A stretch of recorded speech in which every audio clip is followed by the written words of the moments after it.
We'll be doing some self-compassion practices for you, and again, similar to ones that you can share with your clients, and we'll be talking about adaptations. We'll discuss what are some of the obstacles that we might find for compassion and self-compassion. What are some of the common places we get some pushback, that we get some resistance? And I think these are really important to explore. So we have mindfulness as part of this self-compassion because we have to recognize and notice the suffering.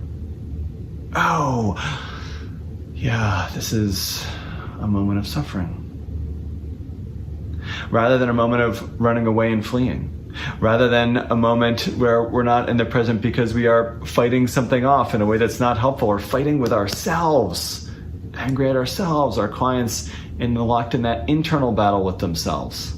So, wow. And it's also more stable thing over time. Self-esteem, we know, goes up and down. Oh, I got the promotion. Oh, I lost the job. I got the new girlfriend or boyfriend. Oh, that's falling apart again. That's not working so well. I got the house. Oh, but it's not as big as that house across the street, right? That fluctuates because it's all external. Self-compassion is much more longer lasting, much more stable, and can be built up and then be a stable foundation for our clients and of course ourselves, right, over time.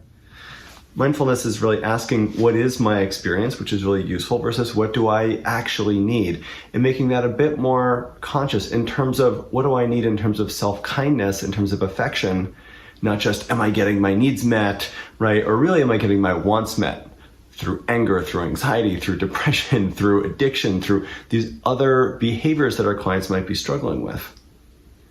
Mindfulness does help us to notice and be aware of our suffering, right? Get out of the default mode network, notice, oh, I'm going to the future, I'm going to the past, this is making me more unhappy. And what self-compassion then invites is, well, let's be kind to ourselves as we get into these comparisons, as we go off to the future. Let's figure out what to do. And in some ways, right, the classic mindfulness trope is often don't just do something, sit there, right? Whereas in self-compassion, we're actually saying more, while you're sitting there, maybe you become aware of what it is that you can do, what you need to do for yourself in that particular moment. Actually, when we give ourselves a fake affirmation, when we say something like, I am strong, I am beautiful, I do forgive myself, when we don't forgive ourselves, when we don't think we're beautiful, when we don't feel strong, it actually, our brains actually, our limbic system actually activates when we lie to anybody. It also activates when we lie to ourselves, and it ends up having the opposite effect. But when we can set an intention, may I forgive myself? May I feel strong?